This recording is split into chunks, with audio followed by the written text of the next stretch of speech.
IT శాఖ మంత్రిగా ఉన్నప్పుడు కొన్ని పరిశ్రమలు తిరుపతిలో పెట్టుబడి పెడతామంటే జోహోని కూడా తిరుపతికి తీసుకొచ్చిన ఘనత మన ప్రభుత్వాన్ని. ఇంకెంతసేపు ఒక నెలలో ప్రభుత్వం మారబోతుంది. ఈ కోడిగుడ్డు మంత్రి శాశ్వతంగా ఇంటికి వెళ్తాం ఖాయం. మళ్ళీ ఐటీ పరిశ్రమలు ఆంధ్ర రాష్ట్రానికి తీసుకొచ్చి ఐటీ ఉద్యోగాలు కల్పించే బాధ్యత మేము తీసుకుంటాం. థ్యాంక్ యూ అన్నయ్య. Next question. ఇంకోటి, మామూలుగా మన శేషాచలం అడవులు అందరికి తెలిసిన విషయమే. పుష్ప ఇక్కడ నుండి ప్లేస్ మార్చారు, దాని గురించి మాకు ఒక స్పందన కావాలని మిమ్మల్ని కోరుతున్నాం సార్. అల్లు అర్జున్ గారితో పోల్చకూడదబ్బా.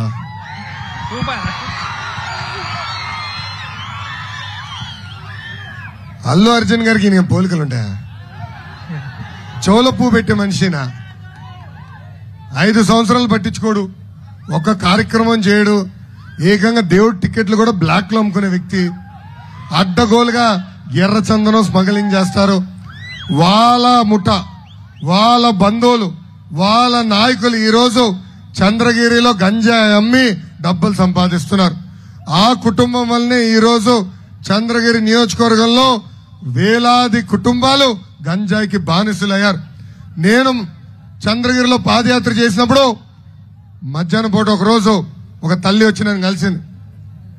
అక్కడ నాకు చాలా స్పష్టంగా చెప్పింది, ఆమెకి 3 కూతురు ఉన్నారు.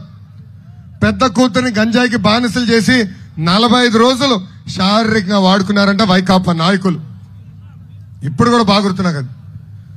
అప్పుడు ఆ తల్లి నన్ను అడిగింది, సిఎంసి వెల్లూరుకి వెళ్తాం, ఒక్క మాట సాయం పడండి అన్నా, గంజాయి మొత్తం నుంచి మా కూతురిని బయటికి తీసుకొస్తాను.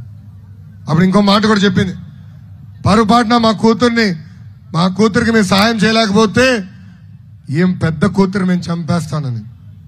అంత మాట ఎందుకు అన్నా తల్లి అంటే, మిగతా 2 కూతురులన్నా పాడోకుని ఉంటారు కదా అని. చూడండి ఎంత అన్యాయం. ఇలా వేలాది కుటుంబాలు ఒక చంద్రగిరి నియోజకవర్గంలో నాశనమైంది.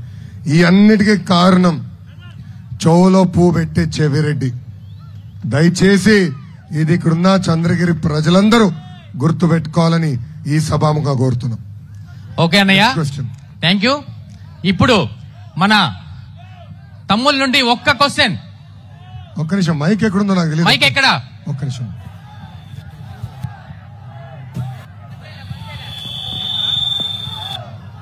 మైక్ ఎక్కడ? చెప్పమ్మా, చెప్పు తమ్ముడు, వినపడుతుంది, మాట్లాడమ్మా.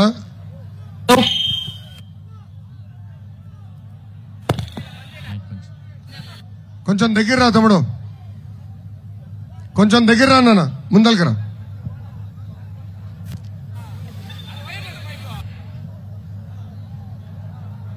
చెప్పు నాన్న, చెప్పమ్మా,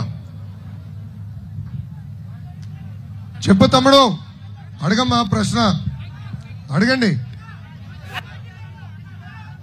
వస్తున్నా, ఇట్లా ఇటు వస్తున్నా అన్నా. నా పేరు చిరంజీవి, పరమాల పంచాయతీ. ఆంధ్రప్రదేశ్ మొత్తంలో ఉండేది ఒకే సమస్య, మద్యం సమస్య.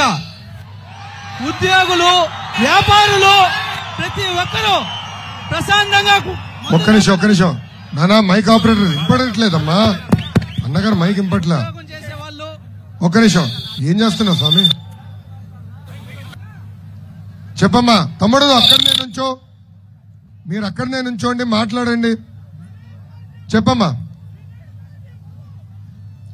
తమ్ముడు, చెప్పండి.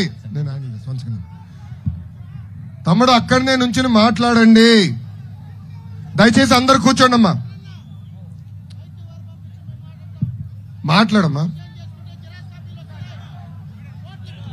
హలో చిన్న మైక్ ఏమైంది నానా?